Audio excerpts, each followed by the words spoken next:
You ask Tiger to solve. This deals with linear equations with one unknown. The final result is x equals 25/2. Let's solve it step by step.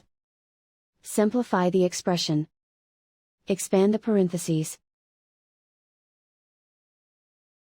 Multiply the coefficients. Simplify the arithmetic. Group all x terms on the left side of the equation. Subtract 4x from both sides. Group like terms. Simplify the arithmetic. Group like terms.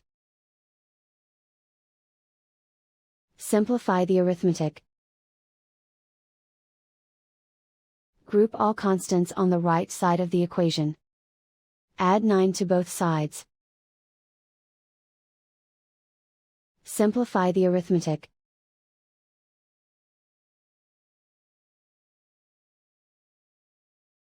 Isolate the x. Divide both sides by 2.